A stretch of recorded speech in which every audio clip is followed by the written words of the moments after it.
Bonjour et bienvenue. Je m'appelle Roxane Desjardins et je suis consultante ressources au service d'inclusion pour jeunes enfants.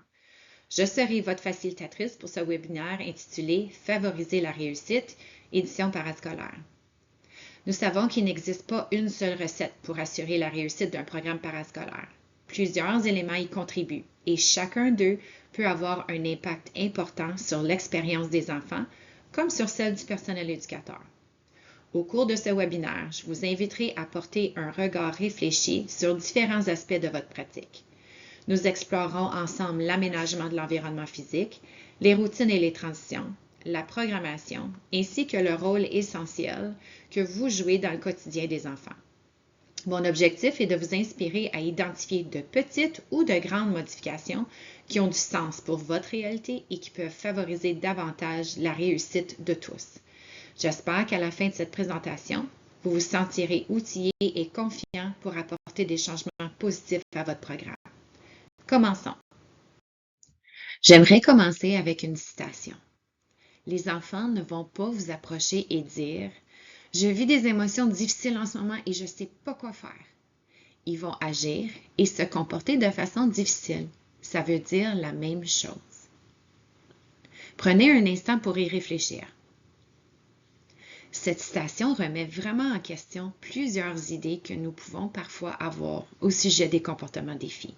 Par exemple, il m'arrive d'entendre des commentaires comme « Ah, il cherche juste à attirer l'attention ». Tous les enfants ont peur de lui. Les parents ne veulent plus que leur enfant joue avec elle. Ou encore, son comportement est sorti de nulle part et rien ne l'a déclenché. Lorsque nous regardons les comportements de cette façon, nous risquons de voir comme l'enfant étant le problème. Mais si nous changeons notre perspective, nous pouvons voir quelque chose de différent. Les enfants font de leur mieux avec les habiletés et les capacités qu'ils possèdent à ce moment-là. Lorsqu'un enfant présente un comportement défi, ça nous indique souvent qu'il manque encore une habileté pour répondre à la situation de façon autrement. Cela est vrai pour tous les enfants, qu'ils aient ou non des besoins particuliers. Alors, plutôt que de nous demander qu'est-ce qui ne va pas chez cet enfant, nous pouvons nous demander qu'est-ce que cet enfant essaie de me communiquer. Parce qu'au fond, tout comportement est une forme de communication. Un comportement, c'est un message. Peut-être que l'enfant cherche à créer un lien avec l'adulte. Peut-être qu'il ne possède pas encore l'habileté attendue. Peut-être que l'activité est trop difficile, trop facile ou simplement peu intéressante pour lui ou elle. Peut-être que l'environnement est trop stimulant ou au contraire, pas assez. Peut-être qu'il a besoin de soutien pour se réguler ou encore l'enfant est fatigué, a faim ou ne se sent pas bien. Lorsque nous commençons à voir les comportements comme des messages plutôt que des problèmes, cela change complètement notre façon d'intervenir, notre façon de réagir, notre façon de répondre. Et c'est cette perspective qui servira de fondement pour le reste de ce webinaire.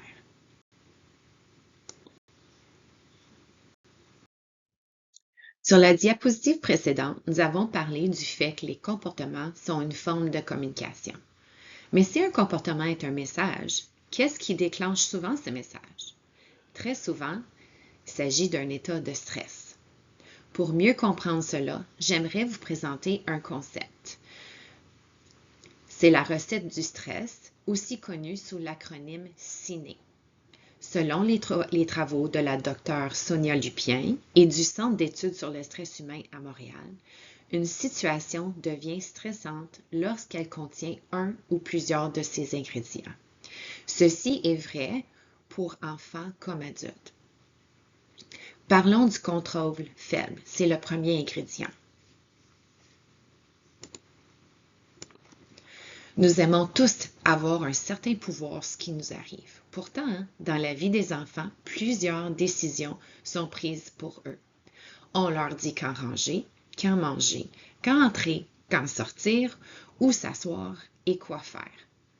Même lorsque ces demandes sont raisonnables, elles peuvent créer un sentiment de contrôle faible. Le deuxième ingrédient est l'imprévisibilité. Lorsque nous ne savons pas ce qui va arriver, notre cerveau devient plus vigilant. Pensons à un enfant qui ne sait jamais comment un père va réagir lorsqu'il s'approche pour jouer. Lorsqu'il demande à son ami, il ne sait pas si son ami va dire oui ou non. Ou un enfant qui n'est pas certain de la réaction qu'il recevra lorsqu'il fera une erreur. L'incertitude peut être très stressante. Le troisième ingrédient est la nouveauté. Les adultes oublient parfois à quel point les enfants vivent continuellement de nouvelles expériences. Au service de garde, une nouvelle salle, un nouveau groupe, un nouvel éducateur, un nouveau jeu, une nouvelle règle. Et ceci sont seulement les nouveautés à l'intérieur du service de garde. Pensons aussi à toutes les nouveautés qu'un enfant pourrait vivre à l'extérieur dans sa famille, dans son milieu familial. Ce qui nous semble banal peut représenter une grande nouveauté pour un enfant. Finalement, le quatrième ingrédient est l'ego menacé. C'est le sentiment que nos capacités sont mises à l'épreuve ou que nous risquons de ne pas réussir. Par exemple, lorsqu'un enfant entend des commentaires comme « Ah, tes amis sont déjà tous prêts en attente pour toi. Combien de fois est-ce que je dois te le répéter? » Il peut vraiment commencer à douter ses capacités. Ceci peut vraiment brimer son estime de soi aussi. Maintenant, j'aimerais que vous pensiez à votre propre réalité. Imaginez que vous devez voyager dans un pays dont vous ne parlez pas la langue, ou que demain, on vous demande de remplacer le cuisinier ou la cuisinière, ou encore que vous travaillez avec une personne dont les réactions changent constamment d'une journée à l'autre. Peut-être même qu'on vous impose une planification que vous ne pouvez pas modifier, même si vous savez qu'elle ne répond pas aux besoins de votre groupe. Comment est-ce que vous vous sentiriez? Pour plusieurs d'entre nous, ces situations provoqueraient un certain niveau de stress. La différence, c'est que nous sommes des adultes. Nous avons accumulé des expériences, des habiletés. Nous avons développé des stratégies pour faire face à certains de ces défis. Nous pouvons demander un conseil à un collègue, appeler un ami, parler à un membre de notre famille ou chercher du soutien professionnel. Les enfants n'ont pas accès à toutes ces ressources. Leur cerveau est encore en plein développement. Les régions responsables de la planification, de la gestion des émotions et du contrôle des impulsions ne sont pas encore pleinement développées. Et lorsque l'enfant présente une neurodivergence, une différence au niveau de son cerveau, un besoin particulier, ces défis peuvent être encore plus importants. Alors, lorsque nous observons un comportement défi, il est utile de nous demander quels ingrédients de la recette du stress sont présents pour cet enfant en ce moment et qu'est-ce que je peux faire pour réduire ce stress. Parce qu'au fond, les enfants ne sont pas difficiles. Ils vivent parfois des situations difficiles avec un cerveau qui est encore en train d'apprendre comment les gérer. C'est pourquoi ils ont besoin d'adultes qui agissent comme un pont entre le stress et le sentiment de sécurité. Et cela nous amène parfaitement au prochain concept. Le modèle du cerveau dans la main qui nous aide à comprendre ce qui se passe dans le cerveau lorsqu'un enfant est submergé par le stress.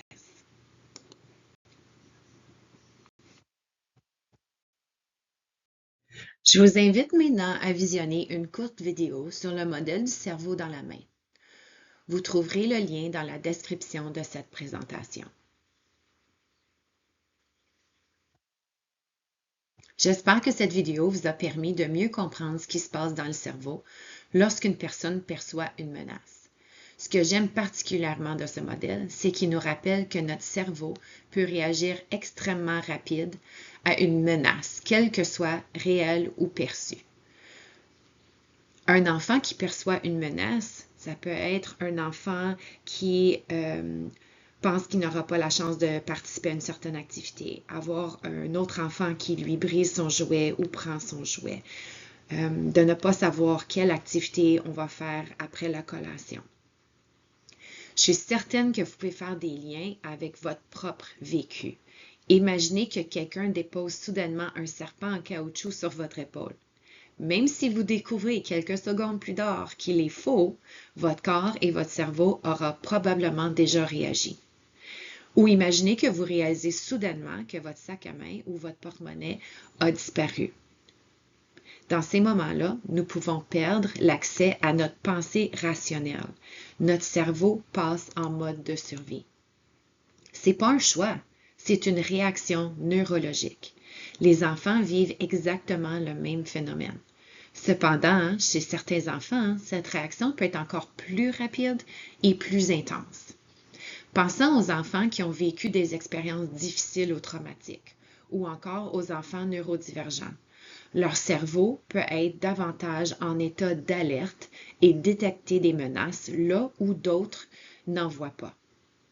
Pour ces enfants, certaines situations du quotidien peuvent déclencher une réaction de stress importante. Une transition inattendue, un bruit fort, un changement de routine, une interaction sociale complexe ou même une demande qui semble simple pour les adultes. Lorsque cela se produit, l'enfant peut adopter une réaction de fuite, de combat ou d'immobilisation.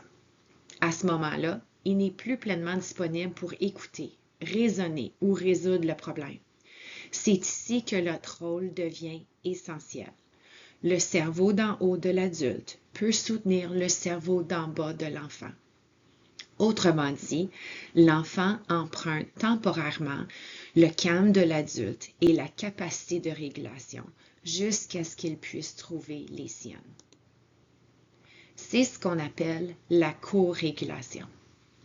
Lorsque nous restons présents, calmes et bienveillants, nous aidons le cerveau de l'enfant à retrouver un sentiment de sécurité. Et lorsque l'enfant se sent de nouveau en sécurité, il peut recommencer à réfléchir, à collaborer, à apprendre. Avant de poursuivre, je vous invite à faire une petite réflexion personnelle. Lorsque vous accompagnez des comportements défis ou des comportements moins désirables, comment se passe votre propre régulation émotionnelle? Il est important de se rappeler que nous ne pouvons pas offrir ce que nous n'avons pas nous-mêmes. Comme dit la docteure Dr. Jean Clinton, pour aider les enfants à être calmes, nous devons d'abord être calmes nous-mêmes. Notre propre état émotionnel influence directement celui des enfants.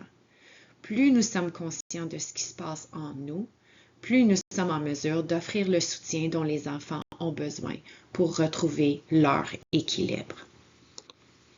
Nous venons de voir que les enfants ont besoin d'adultes qui les aident à traverser les moments de stress et à retrouver un sentiment de sécurité.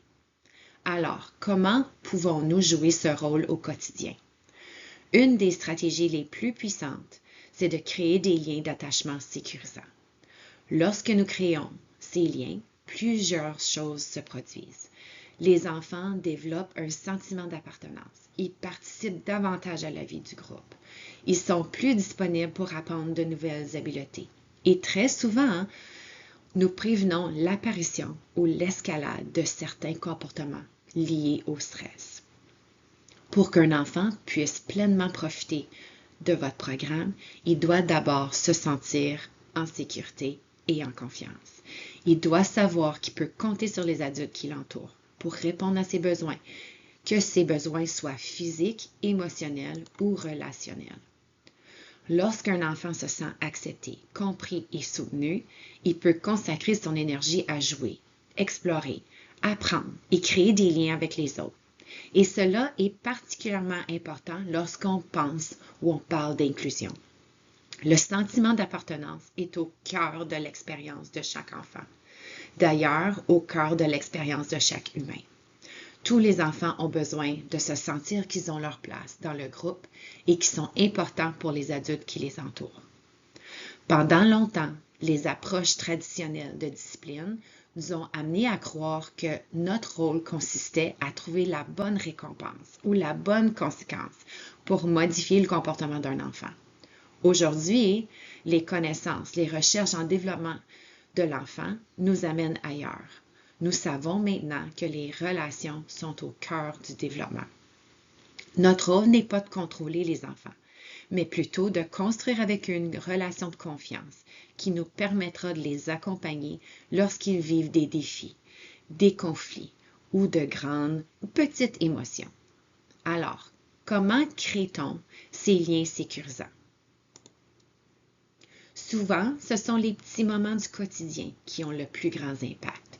Prendre quelques minutes pour discuter avec un enfant, jouer une partie rapide d'un jeu qui lui plaît, s'intéresser à ses passions, l'accueillir chaleureusement lorsqu'il arrive, faire de même lorsqu'il quitte, partager un sourire, partager un rire, manger ensemble ou simplement être présent et répondre de façon prévisible lorsqu'ils ont besoin de nous.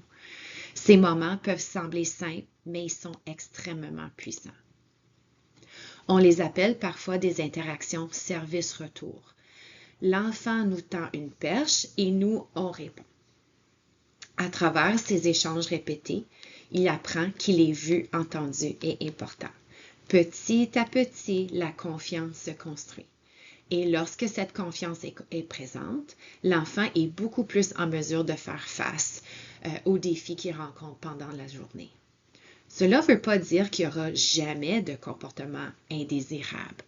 Tous les enfants vivent des moments difficiles, mais lorsqu'un enfant est solidement attaché à un adulte, il est souvent plus facile de l'aider à retrouver son calme avant que la situation s'intensifie.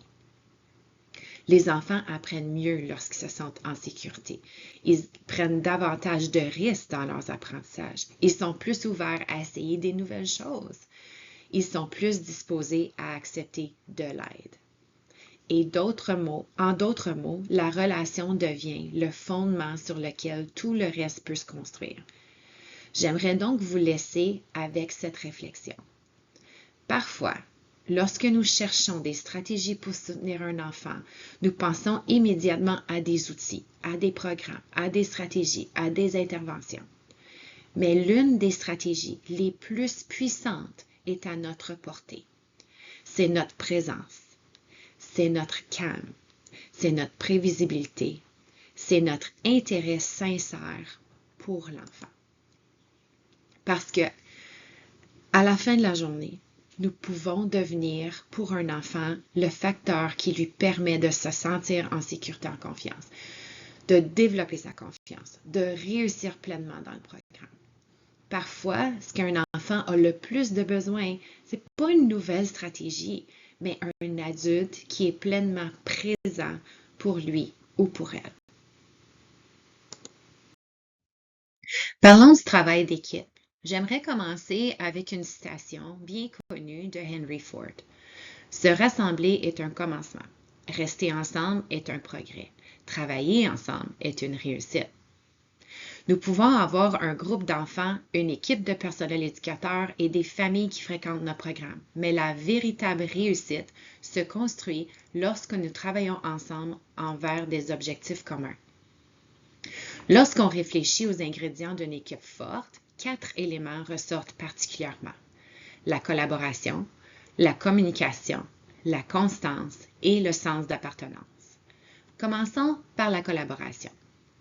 La réussite d'un programme repose sur l'engagement de chaque membre du personnel éducateur envers tous les enfants du programme. Elle repose également sur l'implication de la superviseure ou de la direction et les partenariats avec les parents, les tuteurs, les partenaires communautaires, tels que votre consultante ressources. Aucun de nous ne possède toutes les réponses, mais c'est en mettant nos connaissances, nos expériences et nos perspectives en commun que nous pouvons mieux soutenir les enfants. Parlons de communication. Les équipes les plus efficaces ne sont pas nécessairement celles qui ont moins de défis. Ce sont souvent celles qui communiquent ouvertement lorsqu'un défi se présente. Communiquer, c'est partager l'information importante au bon moment. C'est aussi de s'assurer que les préoccupations sont abordées avant qu'elles ne deviennent de problèmes trop gros ou trop importants à gérer. Mais surtout, communiquer, c'est écouter. Écouter les observations de nos collègues, écouter les préoccupations de nos collègues et des familles, écouter les idées, les suggestions des autres membres de l'équipe. Lorsque chacun se sent entendu, il devient beaucoup plus facile de travailler ensemble. Le troisième élément est la constance. Les enfants ont besoin de prévisibilité pour se sentir en sécurité. Lorsque les attentes changent constamment d'un adulte à l'autre, les enfants peuvent vraiment devenir confus ou anxieux. C'est pourquoi il est important que toute l'équipe partage une compréhension commune des routines, des attentes, du fonctionnement du programme. Cela inclut également les membres du personnel suppléant. Lorsqu'on établit une attente, nous devons nous assurer qu'elle est réaliste, qu'elle est comprise par tous et surtout qu'elle est appliquée de façon constante. Et lorsque quelque chose ne fonctionne pas comme prévu, ça ne signifie pas nécessairement que quelqu'un a échoué. C'est plutôt une occasion pour l'équipe de se réunir, d'en discuter, puis ensuite d'ajuster ses pratiques ensemble. Finalement, parlons du sens d'appartenance. Nous parlons souvent du sentiment d'appartenance des enfants, mais il est aussi important pour les adultes. Une équipe forte, c'est une équipe où chaque personne sent que sa contribution est importante. Une équipe où les interactions sont respectueuses. Une équipe où les forces de chacun sont reconnues et valorisées. Une équipe où il est possible de poser des questions, de demander de l'aide, de partager ses idées sans crainte d'être jugé. La confiance, ça ne se développe pas du jour au lendemain. Elle se construit à travers des petites interactions quotidiennes. La communication ouverte, la constance de nos actions. Avec le temps, cela crée un environnement plus prévisible, plus sécurisant, autant pour les adultes que pour les enfants. En fin de compte, une équipe forte ne travaille pas simplement côte à côte. Elle réfléchit ensemble. Elle résout des problèmes ensemble. Elle construit ses pratiques ensemble. Il y a une responsabilité partagée, une confiance mutuelle et des objectifs communs centrés sur le bien-être et le développement des membres de l'équipe ainsi que des enfants. Et lorsque les adultes autour d'un enfant travaillent véritablement en équipe, cet enfant bénéficie d'un environnement beaucoup plus stable, constant et sécurisant pour apprendre, grandir et réussir. Jusqu'à maintenant, nous avons parlé des comportements comme une forme de communication. Nous avons exploré l'impact du stress sur le cerveau des enfants, l'importance des relations sécurisantes et le rôle essentiel des adultes dans la co-régulation. Nous avons également vu que la réussite d'un programme repose sur une équipe qui communique, collabore et travaille avec constance. Maintenant, passons à une question très concrète. Comment pouvons-nous créer un environnement qui réduit le stress et favorise la réussite des enfants avant même que les défis apparaissent? Lorsque nous parlons de prévention, nous ne parlons pas simplement de gérer les comportements lorsqu'ils surviennent. Nous parlons plutôt de mettre en place des conditions qui permettent aux enfants de se sentir en sécurité, engagés et capables de participer pleinement. Pour y arriver, nous allons explorer 4 grands facteurs qui influencent directement l'expérience des enfants dans un programme parascolaire ou un camp d'été. L'aménagement de l'espace, la structure et les transitions, les réponses du personnel éducateur et finalement la programmation. Ces 4 éléments font tous partie de l'environnement de l'enfant et lorsqu'ils fonctionnent ensemble, ils contribuent à créer un milieu plus prévisible, plus inclusif et plus sécurisant. Il est également important de rappeler que ces facteurs ont un impact non seulement sur les enfants, mais aussi sur le personnel éducateur, le personnel suppléant et toute personne qui gravite autour du programme. Au cours des prochaines sections, nous examinerons chacun de ces éléments plus en détail et nous verrons comment des petits ajustements peuvent parfois avoir un impact très important sur le bien-être, la participation et la réussite des enfants. Maintenant, commençons par un élément que nous pouvons souvent influencer directement, l'espace physique. Lorsque nous pensons à l'aménagement de l'espace, nous pensons souvent aux meubles et au matériel disponible. Pourtant, l'espace physique est beaucoup plus que ça.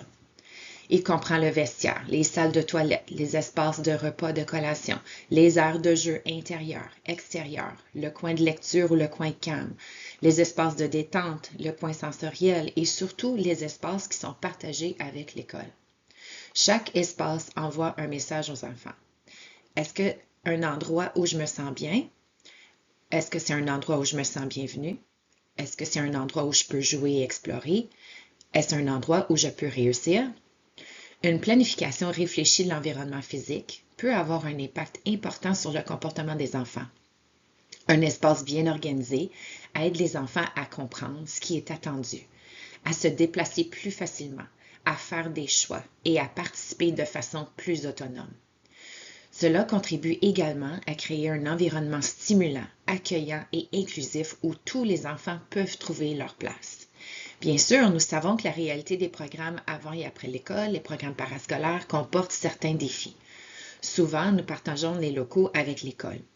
Nous devons parfois installer et ranger le matériel à chaque jour. L'espace de rangement est limité. Les projets à long terme doivent être déplacés.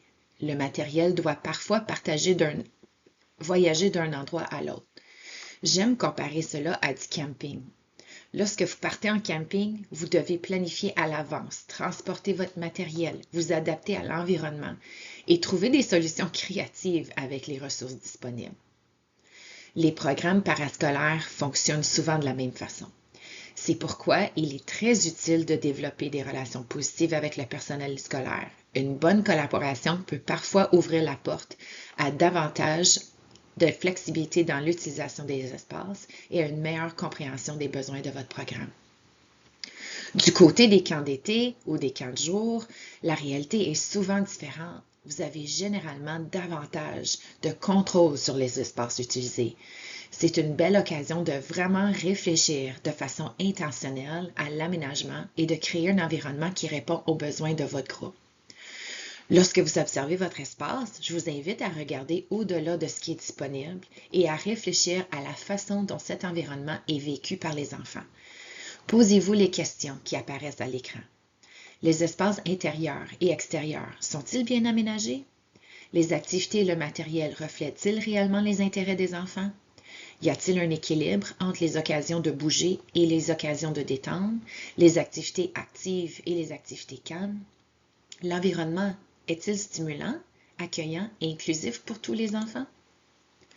En prenant le temps de réfléchir à ces questions, vous découvrirez souvent de petites modifications qui peuvent avoir un impact important sur l'engagement, le bien-être et surtout la participation des enfants. Les 3 prochaines diapositives présentent des stratégies pour améliorer l'aménagement de l'espace physique.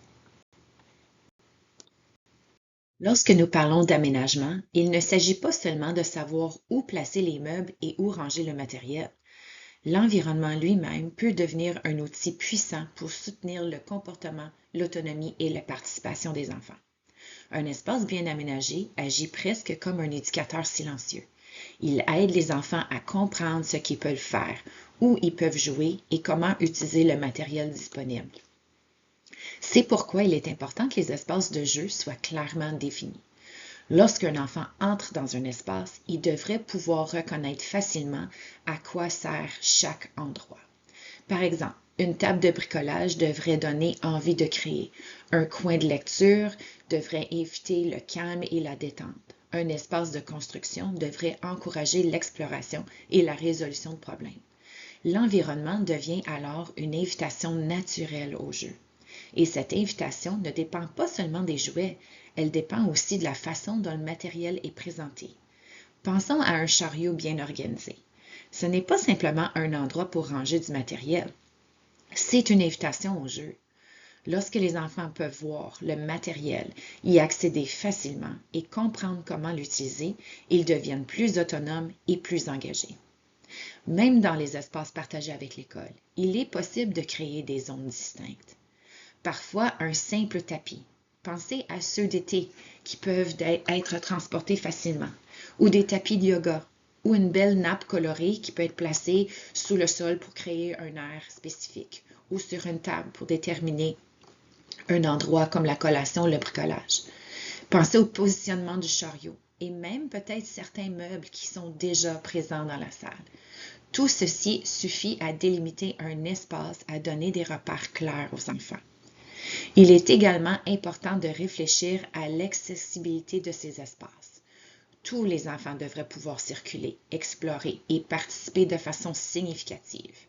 Cela signifie prévoir des espaces dégagés pour les fauteuils roulants ou les aides à la mobilité.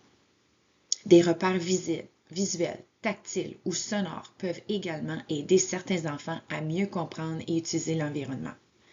Mais un espace bien aménagé n'est qu'une partie de l'équation. Les activités que nous proposons sont tout aussi importantes. Plus les enfants sont engagés, moins ils sont susceptibles de vivre de la frustration ou de présenter des comportements liés à l'ennui ou au désengagement. C'est pourquoi il est essentiel d'offrir du matériel varié, complet et adapté à leur âge, ainsi qu'à leur niveau de développement. Pensez à tous les enfants, chaque enfant dans votre groupe. Les activités sensorielles, les jeux de construction, les jeux de société, les activités créatives et les expériences extérieures ont toute leur place dans une programmation équilibrée.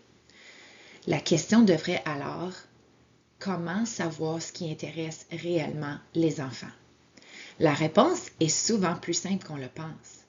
Demandez-leur, observez-les, écoutez leurs conversations.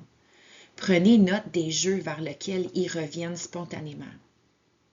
Pour les groupes qui demeurent ensemble toute l'année, vous pouvez même créer une liste d'intérêts avec les enfants. Pour les camps d'été ou les groupes qui changent davantage, les observations quotidiennes vont vraiment devenir particulièrement importantes. Vous pouvez aussi faire un retour à la fin de la semaine avec les enfants pour voir ce qu'ils voudraient la semaine suivante. Pour certains enfants ayant un besoin particulier, il peut être nécessaire d'observer plus attentivement les indices d'intérêt. Un regard prolongé, un sourire, une vocalisation, un mouvement du corps. Tous ces petits signes peuvent nous aider à comprendre ce qui motive l'enfant et ce qui favorise sa participation. Les familles et les professionnels qui connaissent bien les enfants peuvent également nous aider à identifier leurs intérêts et leurs forces. Présenter différentes expériences et matériaux pour découvrir ce qui capte l'attention et favorise la participation. Offrir une variété d'activités sensorielles, autant à l'intérieur qu'à l'extérieur. Enfin, réfléchissons à l'accessibilité du matériel.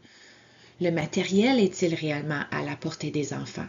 Peuvent-ils le voir, le choisir, le manipuler, l'utiliser de façon autonome?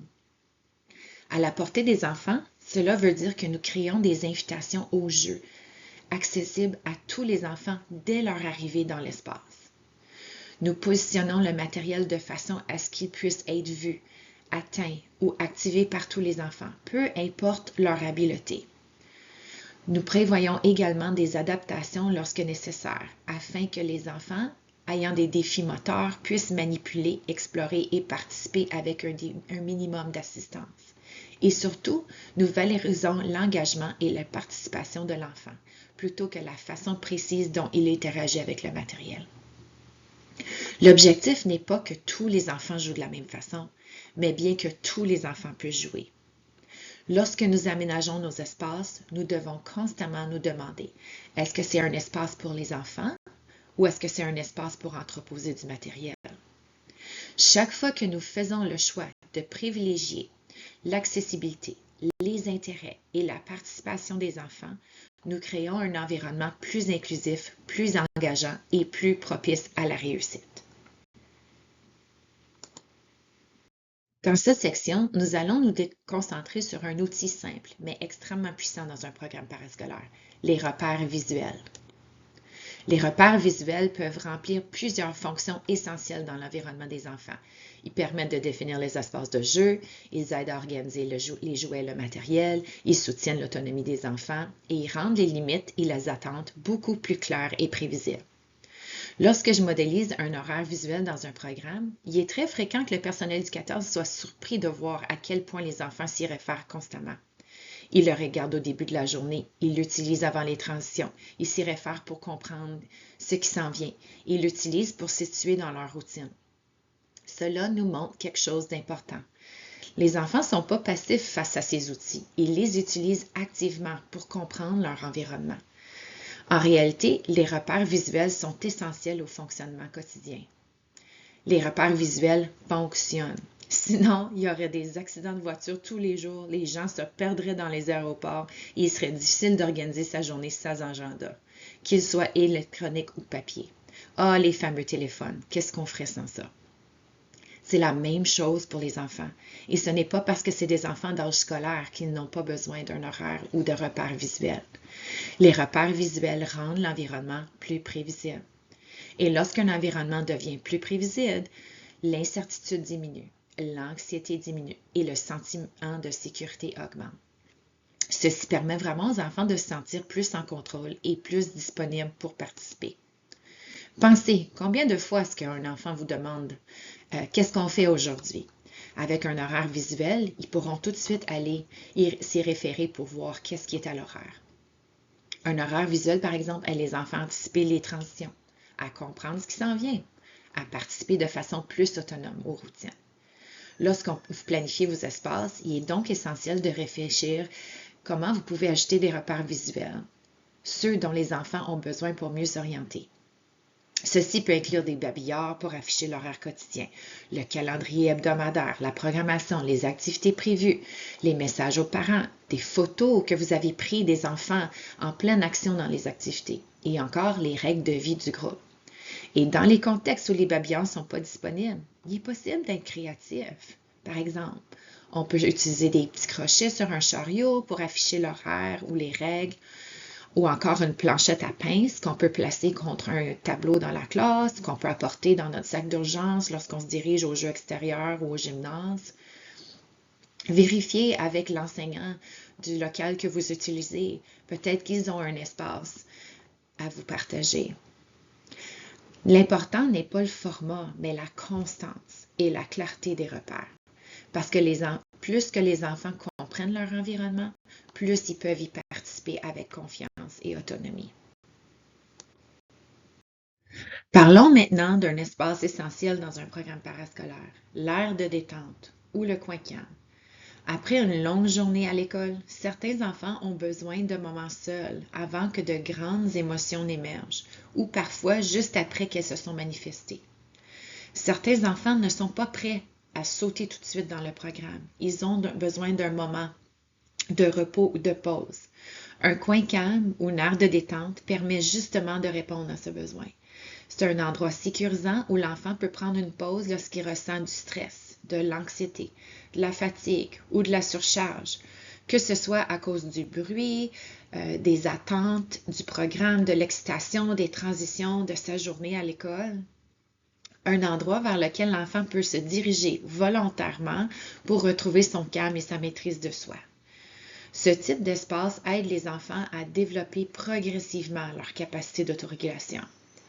Dans certains milieux, un seul espace de retour calme peut suffire. Dans d'autres contextes, dépendamment des besoins des enfants du groupe, il peut être utile d'en avoir plus qu'un. Enseignez aux enfants comment utiliser cet espace lorsqu'ils sont calmes. Et rappelez-vous, ce n'est pas une punition ou une conséquence disciplinaire, c'est un espace de soutien. Les enfants ne sont pas forcés d'y aller, ils sont invités et nous pouvons nous rendre disponibles pour les accompagner.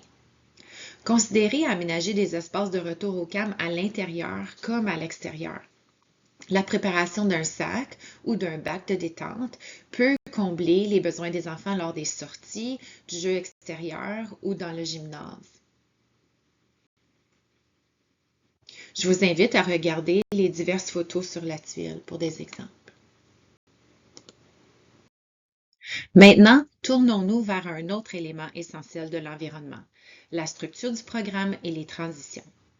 Même dans un environnement bien aménagé, les enfants ont besoin de savoir ce qui va se passer, ce qui est attendu d'eux et qui est responsable de quoi. En réalité, une grande partie du sentiment de sécurité des enfants repose sur la prévisibilité.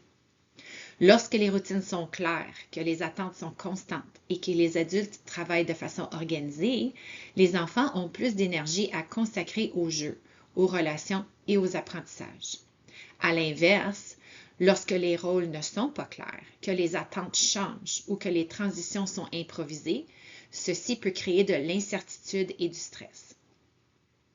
Et si vous repensez à la recette du stress, vous remarquerez que plusieurs ingrédients peuvent être présents.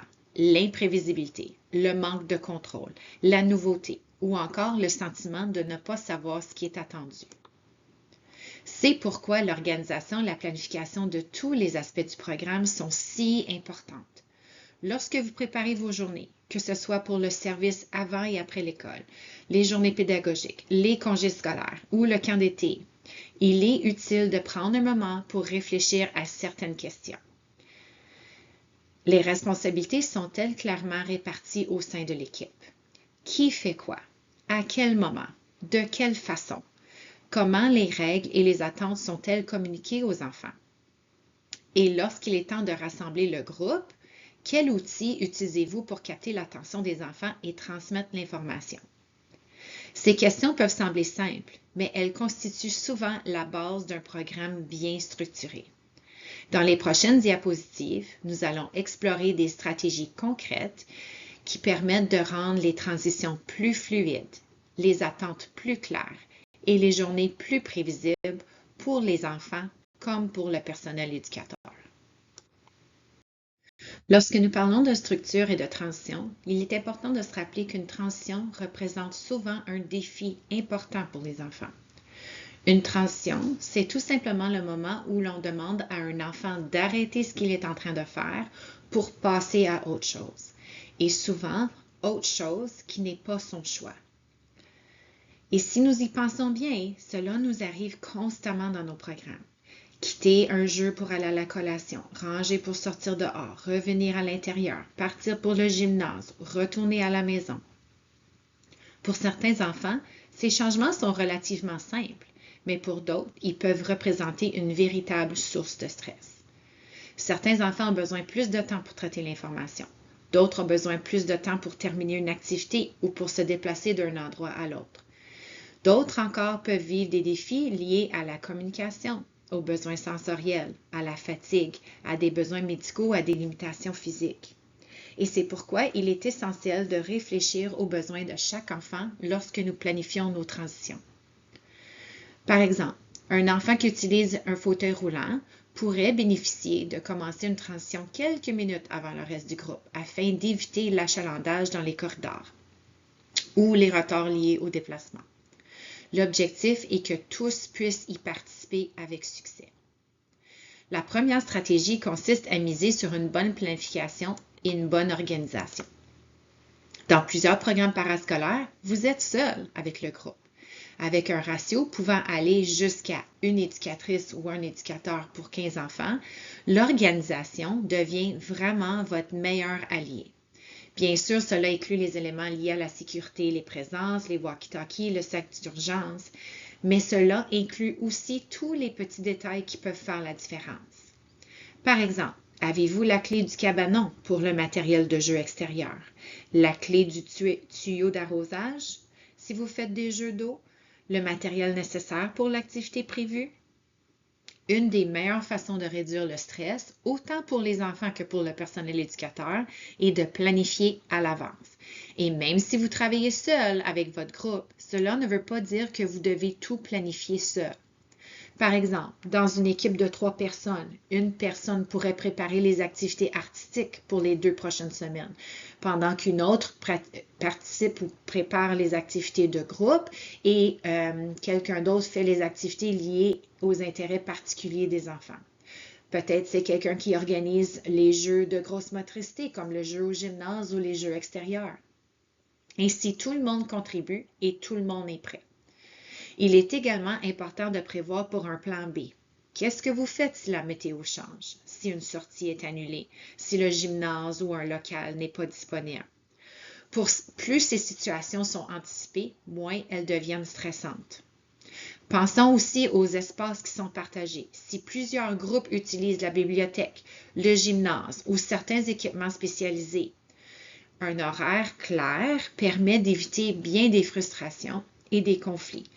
Vous pouvez faire de même pour certaines sections de la cour extérieure, comme la structure de jeu s'il y en a qu'une. La deuxième stratégie consiste à établir des routines constantes.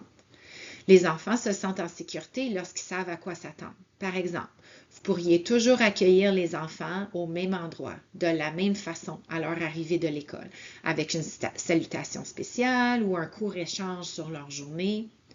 La collation pourrait toujours avoir lieu au même moment, que vous soyez à l'intérieur ou à l'extérieur. Les routines de salle de toilette pourraient toujours se faire avant de sortir ou dès le retour à l'intérieur. Ces petits gestes, ces petites routines répétées deviennent des repères rassurants pour les enfants. Et lorsque les routines demeurent les mêmes, peu importe quel éducateur ou éducatrice ou personne suppléante est présente, les enfants vivent beaucoup moins d'incertitudes. La troisième stratégie est d'établir des limites et des attentes claires. Les enfants ont besoin de savoir ce qui est attendu d'eux. Par exemple, avant même le début d'une activité, l'équipe peut déterminer combien d'enfants peut utiliser un espace à la fois, ou quels sont les jeux ou les règles du jeu, ou où la collation va être prise. Les jeux de table restent à la table. Les cônes délimitent les zones de jeu dans la cour extérieure. Le coin de détente ou le coin calme demeure disponible pour les enfants qui ont besoin d'une pause. Plus les attentes sont claires, moins les enfants ont à deviner ce qui est permis ou non. Pour les jouets, les activités très populaires, les minuteries visuelles ou les listes d'attente ou d'inscription peuvent être extrêmement utiles. Mais il y a une condition importante. L'adulte doit assurer le suivi.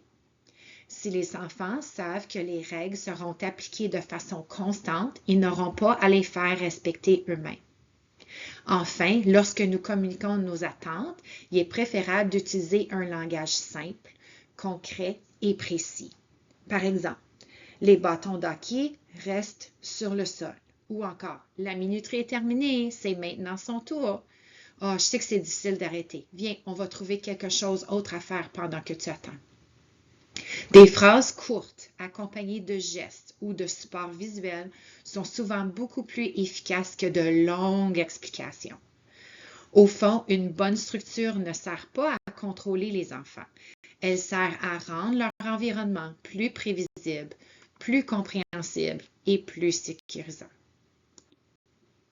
Continuons avec quelques stratégies simples qui peuvent faire une grande différence lors des transitions. La première consiste à utiliser des indices ou des signaux pour capter l'attention des enfants. Trop souvent, nous comptons uniquement sur notre voix, mais lorsque les enfants sont absorbés dans leur jeu, qui sont à l'extérieur où il y a beaucoup de bruit dans l'environnement, les consignes verbales seules ne suffisent pas toujours. Pensez à diversifier vos moyens de communication. Vous pouvez utiliser des signaux auditifs, des chansons, des gestes, des repères visuels. Par exemple, certains groupes utilisent une chanson de rangement, un décompte, un rythme frappé dans les mains ou un signal visuel pour annoncer qu'une transition approche. Demandez aux enfants de choisir un cri de ralliement ensemble à utiliser pour capter l'attention de tous. Plus les signaux sont constants, plus les enfants apprennent à les reconnaître et y répondre. Les avertissements avant les transitions sont également très importants. Informer les enfants qu'il reste 5 minutes, puis 2 minutes avant un changement peut grandement faciliter la transition. Une minuterie peut être aussi utilisée pour ceci. Pensez d'ajouter une alarme ou une minuterie sur votre tablette du programme. Une autre stratégie très importante consiste à réduire les temps d'attente. J'aime souvent faire un parallèle avec notre réalité de l'adulte. Imaginez que vous êtes coincé dans la circulation sans savoir combien de temps cela va durer, ou encore que votre vol est retardé à l'aéroport sans qu'on vous donne d'informations, ou que vous attendez votre repas au restaurant alors que vous avez très faim. La plupart d'entre nous, on devient impatient, frustré, irritable dans ces situations-là. Ou bien, on se trouve quelque chose à faire, on va sur nos téléphones. Pourquoi? Parce que l'attente est longue, imprévisible et hors de notre contrôle. Cela vous rappelle peut-être la recette du stress. Faible contrôle, imprévisibilité, parfois même nouveauté.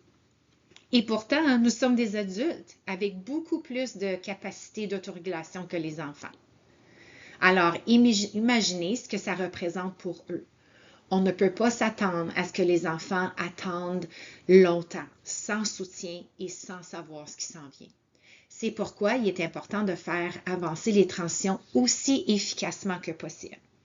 Et lorsqu'un imprévu survient, il est utile d'avoir quelques stratégies dans votre coffre à outils. Vous pouvez sortir quelques livres, proposer des objets sensoriels ou des fidgets, avoir des jouets faciles et rapides à ranger, inviter les enfants à bouger, jouer à des jeux simples comme je vois avec mon petit œil ou j'en dis, raconter des devinettes ou des blagues. L'objectif n'est pas seulement d'occuper les enfants, mais de rendre l'attente plus prévisible et plus supportable. Et surtout, n'oublions pas l'importance de reconnaître ce qu'ils vivent. Une phrase toute simple peut faire une grande différence. Oui, c'est long d'attendre. Vous faites ça vraiment bien. Je sais que c'est pas facile. Cette validation aide les enfants à se sentir compris tout en renforçant leur capacité à persévérer. Enfin, une autre stratégie consiste à examiner nos routines et à éliminer les transitions qui ne sont pas nécessaires. Parfois, nous demandons aux enfants de s'arrêter, de se déplacer ou d'attendre plus souvent que nécessaire. Simplement parce que c'est comme ça qu'on l'a toujours fait. Je vous invite donc à réfléchir avec votre équipe. Combien de transitions les enfants vivent-ils dans une journée? Y a-t-il des étapes qu'on pourrait simplifier?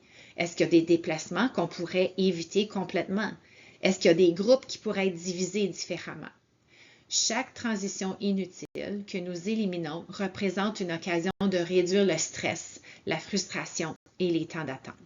Souvent, ce n'est pas les transitions elles-mêmes qui sont difficiles pour les enfants, mais c'est l'incertitude, l'attente et le manque de prévisibilité qui les accompagnent. Les sorties sont souvent parmi les moments les plus excitants d'un programme, mais elles sont aussi parmi les moments qui comportent le plus de transitions, le plus de nouveautés et le plus d'imprévus. C'est pourquoi la préparation est essentielle.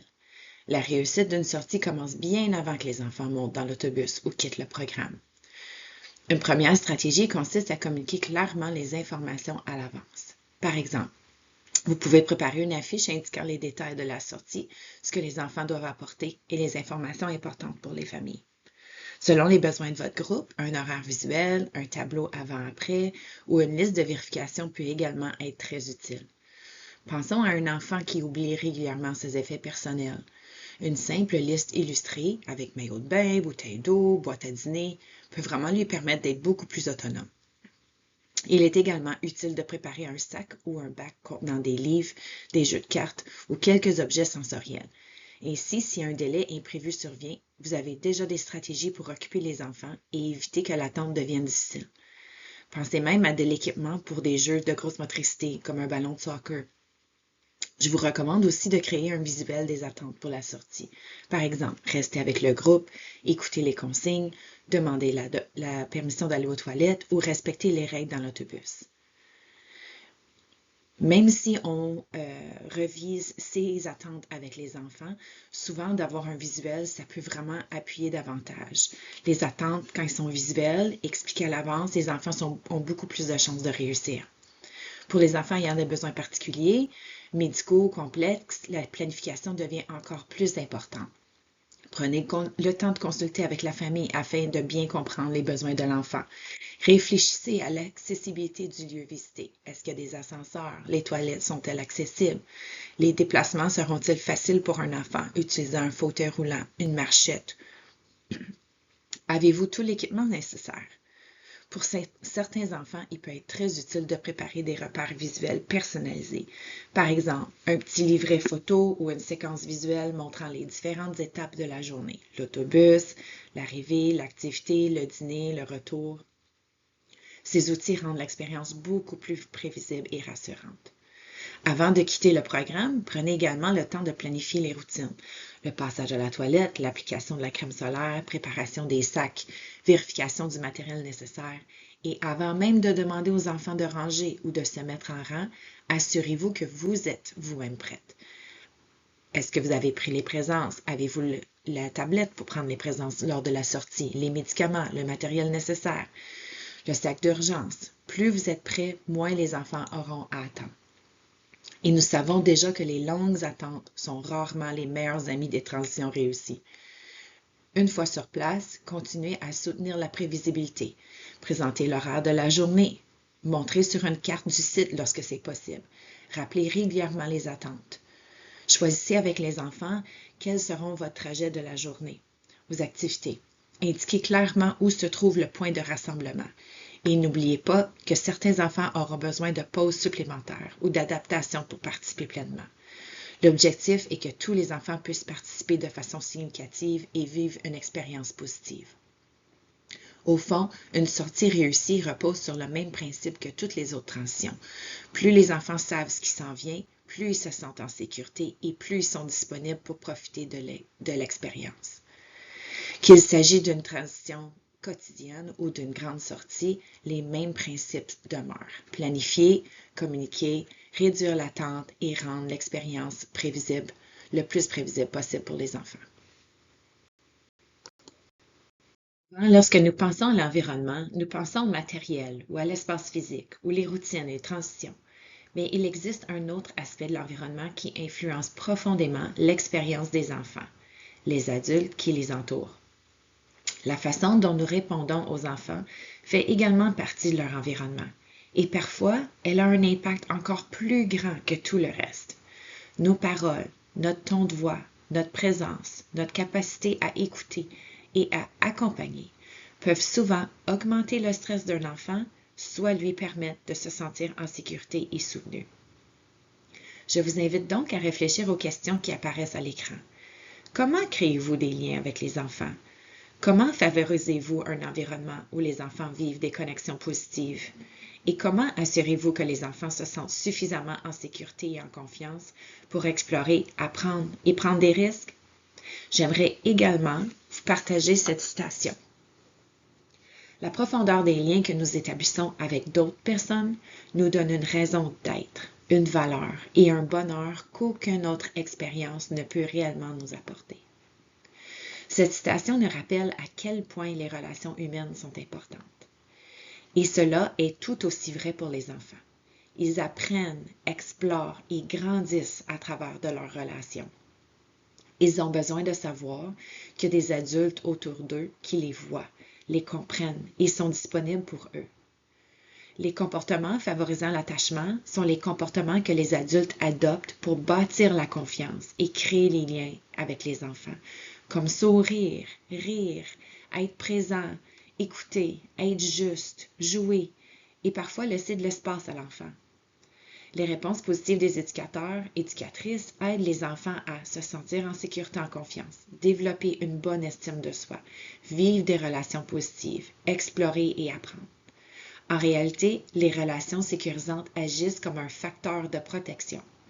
Elles aident les enfants à faire face au stress, à l'incertitude et aux difficultés qu'ils rencontrent dans leur quotidien.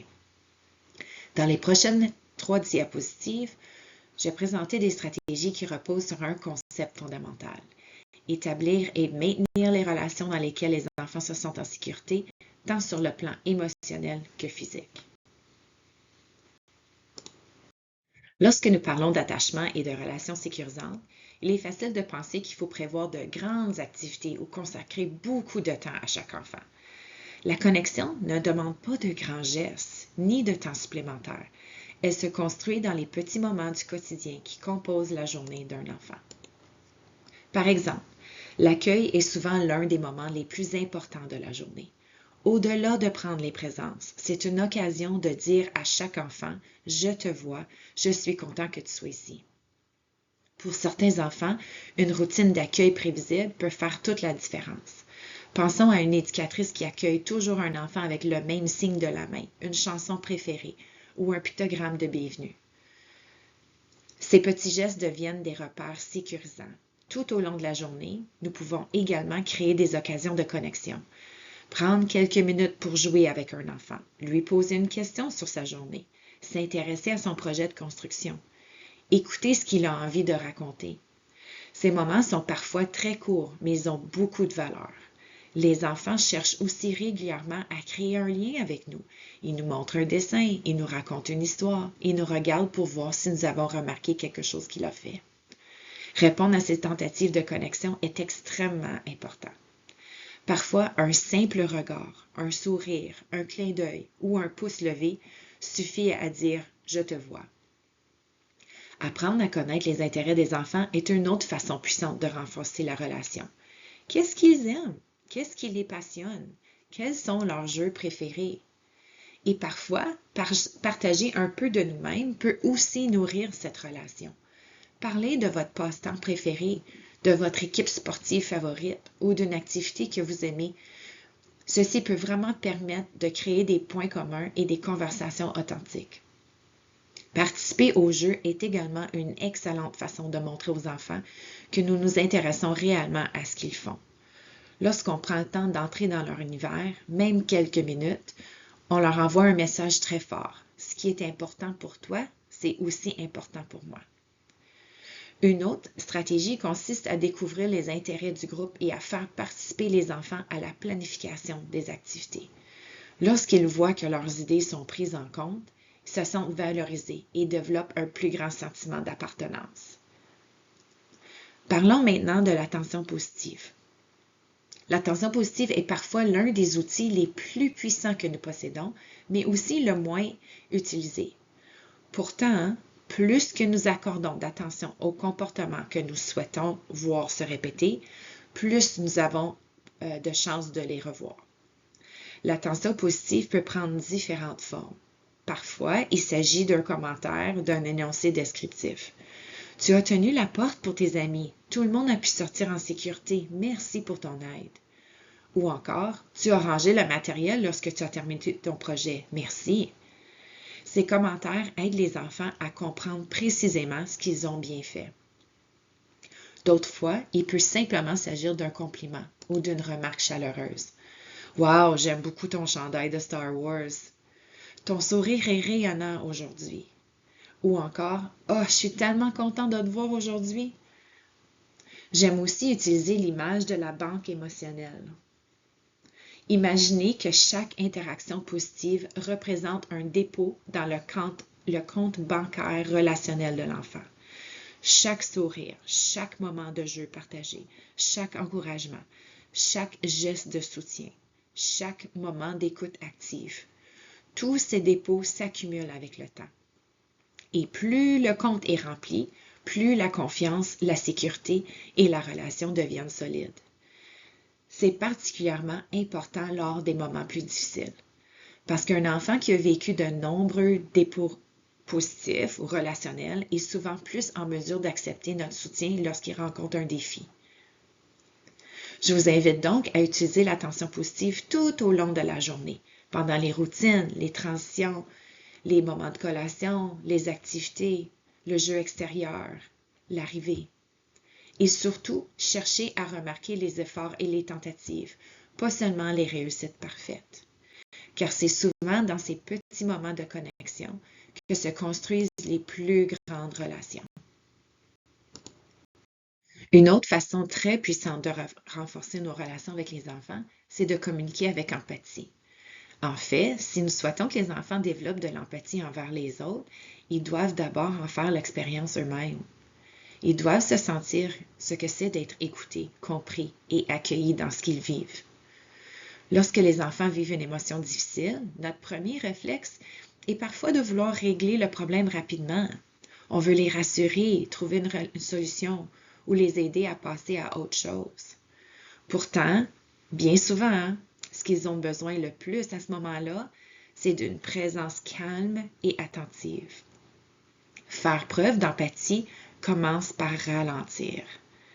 On doit se rapprocher de l'enfant, se placer à sa hauteur, écouter attentivement ce qu'il tente de nous communiquer, chercher à comprendre ce qui s'est passé ou ce qu'il ressent, puis valider son expérience. Par exemple, raconte-moi ce qui s'est passé, j'aimerais comprendre. Ou encore, si je comprends bien, t'es vraiment déçu lorsque le jeu s'est terminé. Ou, tu te sens fâché en ce moment. C'est correct de se ressentir comme ça. Valider une émotion ne signifie pas que nous sommes d'accord avec tout ce qui s'est passé. Cela signifie simplement qu'on reconnaît ce que l'enfant vit. Et cette distinction est vraiment importante Faire preuve d'empathie, ce n'est pas d'essayer de faire disparaître l'émotion. Ce n'est non plus de résoudre le problème immédiatement. C'est plutôt d'accompagner l'enfant pendant qu'il traverse cette expérience ou cette émotion difficile.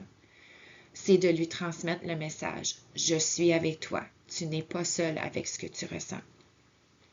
Parfois, un geste doux, une présence rassurante ou un câlin, lorsque ça convient à l'enfant, peut être tout aussi puissant que les mots. Et très souvent, lorsqu'un enfant se sent compris, il devient lui-même plus disponible pour réfléchir à une solution. L'empathie crée l'espace nécessaire pour se rendre à la résolution de problèmes. J'aimerais maintenant vous présenter une stratégie très simple qui s'appuie sur ce même principe de connexion, la méthode de 2 minutes. L'idée est toute simple.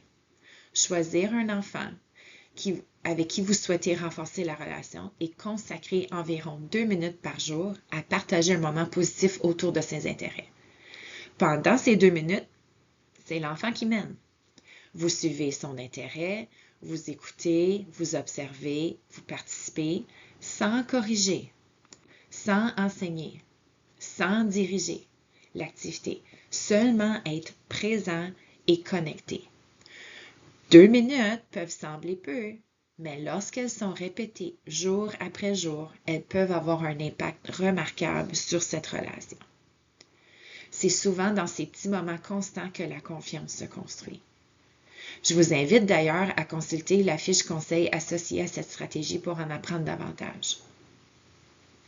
Avant de passer à la prochaine diapositive, prenez un instant pour réfléchir à votre pratique, à votre propre pratique. Quel comportement de connexion pourriez-vous commencer à utiliser dès demain? Peut-être accueillir chaque enfant plus intentionnellement? Peut-être offrir davantage d'attention positive? Peut-être prendre 2 minutes pour jouer avec un enfant spécifique? Choisissez une seule stratégie pour commencer. Les enfants n'ont pas besoin d'adultes parfaits. Ils ont besoin d'adultes qui sont présents, qui cherchent à les comprendre et qui continuent à bâtir la relation un petit moment à la fois. Parlons maintenant de programmation. La programmation comprend la planification et la mise en œuvre. Comment planifier des activités qui engagent tous les enfants? Comment adapter les activités aux différents besoins et intérêts des enfants? Comment vous assurez-vous que votre plan peut être appliqué concrètement? Offrir une programmation variée, inclusive, riche et bien planifiée motive et implique tous les enfants, tout en gardant compte de leur développement et de leurs intérêts. Lorsque les activités sont intéressantes, adaptées et significatives, les enfants ont naturellement envie de participer. Et lorsque les enfants sont engagés, ils sont souvent moins susceptibles de s'ennuyer, de se désengager ou de présenter certains comportements. La première chose à retenir est que nous n'avons pas à deviner ce qui intéresse les enfants. Nous pouvons tout simplement leur demander. Parler avec eux, posez-leur des questions, découvrir ce qu'ils aiment faire, ce qui les passionne, ce qui les rend curieux. Souvent, les réponses risquent même de vous surprendre. Les enfants sont les meilleurs experts de leurs propres intérêts. Et lorsqu'ils sentent que leurs idées sont prises en compte, ils développent un plus grand sens d'appartenance au programme. Planifier avec les enfants est donc une excellente façon de favoriser leur participation. Il est également important de planifier en tenant compte des différents besoins et habiletés présents du groupe. Tous les enfants ne participeront pas de la même façon et c'est tout à fait normal. Mais cela peut signifier d'adapter le niveau de difficulté d'une activité. Par exemple, certains enfants auront besoin de consignes plus simples ou d'un soutien supplémentaire pour réussir certaines étapes, tandis que d'autres vont apprécier des défis additionnels qui leur permettront d'aller plus loin. L'important, c'est de permettre aux enfants d'utiliser leurs forces et leurs intérêts pour participer pleinement. Une fois la planification terminée, il faut passer à la mise en œuvre. Et comme nous l'avons vu dans les sections précédentes, la préparation fait toute la différence. Travailler en équipe permet de partager les idées et les responsabilités. Préparer le matériel à l'avance réduit le stress et les temps d'attente. Adapter les activités aux différents niveaux d'habileté favorise la participation de tous. Et tenir compte des réalités de programme, le temps disponible, l'espace, les ratios, les ressources, permet de proposer des activités réalistes et réalisables. Enfin, l'une des qualités les plus importantes en programmation, c'est probablement la flexibilité. Même la meilleure planification devra parfois être ajustée. La météo change. Les enfants arrivent avec une énergie différente de ce que nous avions anticipé. Soyez flexibles. Une programmation évolue avec les enfants. Au fond, l'objectif, c'est pas simplement de remplir le temps. L'objectif, c'est d'offrir des expériences qui permettent aux enfants de s'engager, de s'amuser, de développer leurs habiletés et de se sentir comme s'ils ont leur place dans leur programme. Dans les prochaines diapositives, nous allons explorer des stratégies qui visent à créer une programmation inclusive et de qualité. Comme nous l'avons vu à la diapositive précédente, les enfants sont souvent les meilleurs experts dans leurs propres intérêts. Et la bonne nouvelle, c'est qu'ils sont généralement très heureux de nous les partager. L'une des grandes forces des enfants d'âge scolaire, c'est qu'ils sont capables de nous dire ce qu'ils aiment et ce qu'ils aimeraient explorer davantage. Vous pourriez faire un petit sondage ou tenir une discussion de groupe ou simplement profiter lors du moment de la collation pour demander aux enfants ce qu'ils aimeraient faire durant la semaine. Vous pourriez aussi leur offrir des choix. Par exemple, demain, préférez-vous faire une activité de cuisine ou un parcours moteur? La semaine prochaine, est-ce que vous aimeriez faire une chasse au trésor ou un défi de construction? Vous pouvez également créer un tableau d'idées ou une boîte à suggestions où les enfants peuvent inscrire ou dessiner leurs propositions. Et souvent, ces intérêts deviennent de magnifiques occasions d'apprentissage. Si plusieurs enfants parlent de dinosaures, pourquoi ne pas proposer des livres, des figurines, des activités de bricolage, une fouille archéologique ou une chasse au trésor sur ce thème? Si les enfants aiment construire, vous pourriez offrir différents matériaux et leur proposer des défis de construction en équipe. Si un groupe démontre un intérêt pour la musique, vous pourriez intégrer des chansons, des instruments ou des jeux rythmiques dans votre programmation. L'important, ce n'est pas de créer des activités parfaites, mais plutôt de partir de ce qui intéresse déjà les enfants. Parlons maintenant du rôle du personnel éducateur dans le jeu. Parfois, nous pensons que notre rôle consiste uniquement à superviser. Mais lorsqu'on s'engage dans le jeu avec les enfants, quelque chose de très puissant se produit. Nous devenons des partenaires d'apprentissage, des co-apprenants. Nous apprenons des enfants et ils apprennent de nous.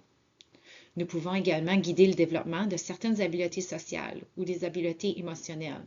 Par exemple, accompagner le partage, soutenir le tour de rôle, enseigner comment gagner ou perdre, résoudre un conflit, collaborer dans une construction ou apprendre une nouvelle technique artistique.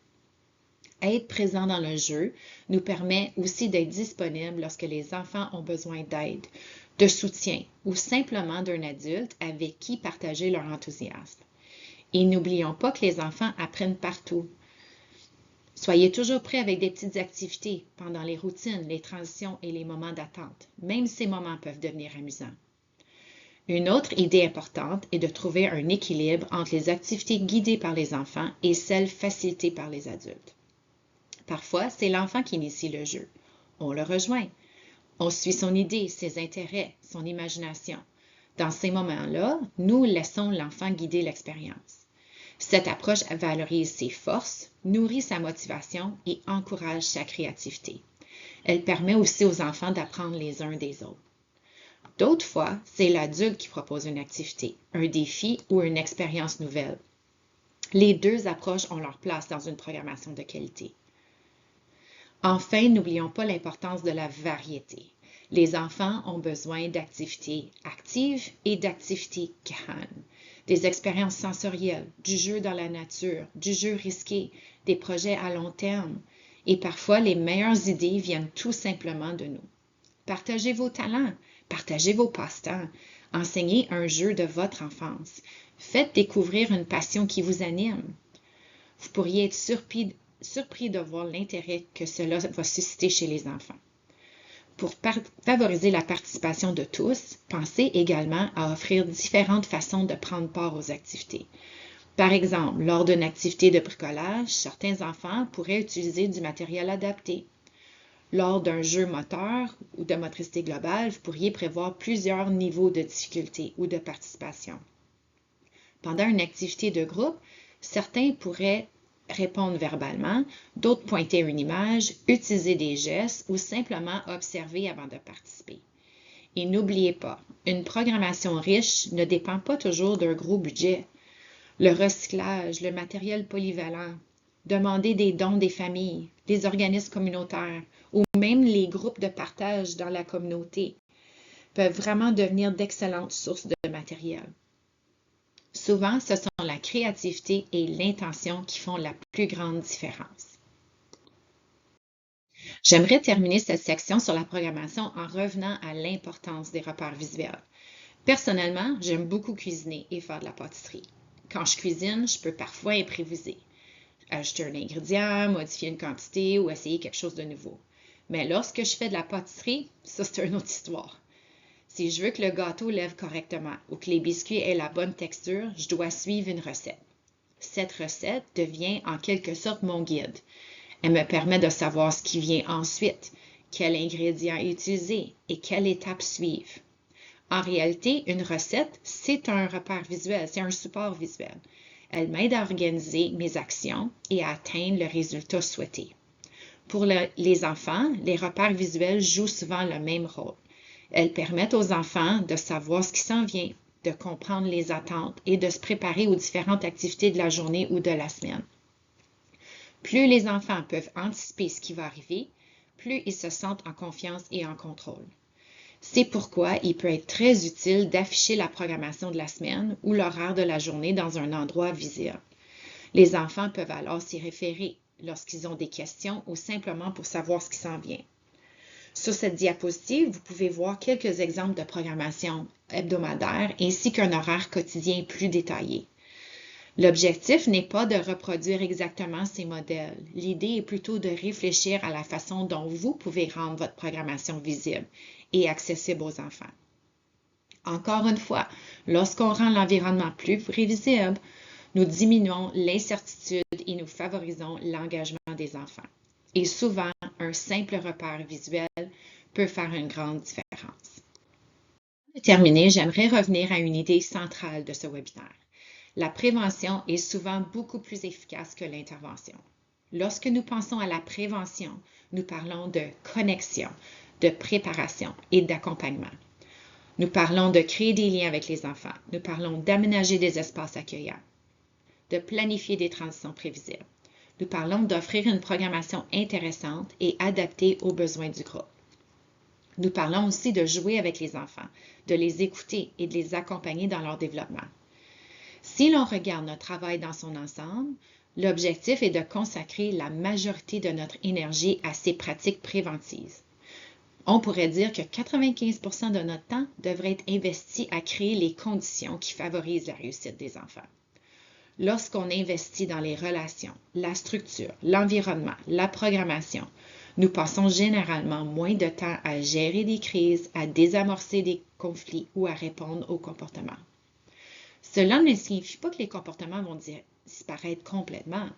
Les enfants continueront d'avoir des journées difficiles, des moments difficiles, de vivre des émotions intenses, de faire des erreurs, d'avoir besoin du soutien de l'adulte. C'est normal et cela fait partie du développement. Mais lorsqu'une base solide est en place, nous sommes souvent mieux équipés pour les accompagner. Je reconnais aussi que tout ce dont on a parlé aujourd'hui représente beaucoup de travail, mais personne ne peut faire tout seul. C'est pourquoi la collaboration est si importante. La collaboration avec les membres de votre équipe, la collaboration avec les familles, la collaboration avec les partenaires communautaires et même la collaboration avec les enfants eux-mêmes. Lorsque chacun contribue à sa façon, les efforts deviennent plus réalistes et plus durables et les résultats en valent vraiment la peine. On retrouve des enfants qui se sentent en sécurité, des enfants qui participent davantage, des enfants qui développent leurs habiletés et un programme où le plaisir, l'engagement et le sentiment d'appartenance prennent plus de place. C'est exactement ce que vise une approche préventive. Lorsqu'on investit dans la connexion, la préparation et l'accompagnement, on crée des conditions qui permettent aux enfants et aux personnels éducateurs à réussir. Nous avons exploré plusieurs éléments qui contribuent à la réussite des enfants. L'aménagement de l'espace physique, la structure des transitions, les relations et les interactions du personnel éducateur, ainsi que la programmation. Comme vous l'avez vu, il n'existe pas une seule stratégie miracle. c'est plutôt l'ensemble de ces petits gestes, répétés de façon intentionnelle et constante, qui créent un environnement où les enfants peuvent se sentir en sécurité, engagés et capables de réussir. Je vous invite à prendre quelques instants pour réfléchir à votre propre pratique. Quelle stratégie utilisez-vous déjà dans votre programme? Prenez un moment pour reconnaître ce qui fonctionne déjà bien. Il est important de souligner vos forces et celles de votre équipe. Deuxièmement, quelle stratégie aimeriez-vous commencer à mettre en place dès demain? Je vous encourage à choisir une ou deux idées qui vous semblent réalistes et réalisables dans votre contexte. Rappelez-vous, les changements les plus durables sont souvent ceux que l'on met en place graduellement. Une nouvelle routine, un repère visuel, quelques minutes de connexion intentionnelle avec les enfants, une façon différente de planifier les transitions. Ce sont souvent ces petites actions qui produisent les plus grands effets à long terme. Nous arrivons maintenant à la fin de ce webinaire. Pour conclure, améliorer l'environnement d'un programme a des effets concrets et positifs sur la vie des enfants. Lorsque nous ajustons nos pratiques, les enfants se sentent plus à l'aise, valorisés, en confiance et en sécurité. Ils comprennent mieux leur environnement. Ils développent des relations positives. Ils peuvent réellement s'amuser et participer pleinement. Comme le dit Ralph Waldo Emerson, le but de la vie, ce n'est pas l'espoir de devenir parfait, c'est la volonté d'être toujours meilleur. Cette citation nous rappelle que l'objectif n'est pas la perfection, mais l'amélioration continue, un petit pas à la fois. En enrichissant vos programmes, vous faites une réelle différence dans la vie des enfants et des familles que vous accompagnez. Merci d'avoir pris le temps de participer à ce webinaire et merci surtout pour tout ce que vous faites chaque jour afin de soutenir les enfants, leurs familles et vos communautés. J'espère que les stratégies, les réflexions et les exemples partagés aujourd'hui vous ont permis de découvrir de nouvelles idées et de renforcer certaines pratiques que vous utilisez déjà dans votre programme. Rappelez-vous, il n'est pas nécessaire de tout changer d'un coup. Ce sont les petites actions constantes qui ont le plus grand impact. Merci pour votre engagement envers l'inclusion et le bien-être des enfants et au plaisir de vous retrouver lors d'une prochaine formation. N'hésitez pas à nous faire parvenir vos commentaires sur ce webinaire. Avant de terminer complètement, voici quelques façons de rester en contact avec nous et de poursuivre votre réflexion. Vous pouvez nous suivre sur Instagram et Facebook à Inclusion Ottawa, emprunter des ressources dans notre bibliothèque ou encore vous abonner à notre chaîne YouTube. Vous pouvez aussi consulter notre site Internet à bulletin-sige.ca pour découvrir davantage des outils et du contenu. Pour vous soutenir dans la mise en pratique, nous avons également créé des fiches conseils et des listes de vérification pour chacun des éléments présentés dans ce webinaire.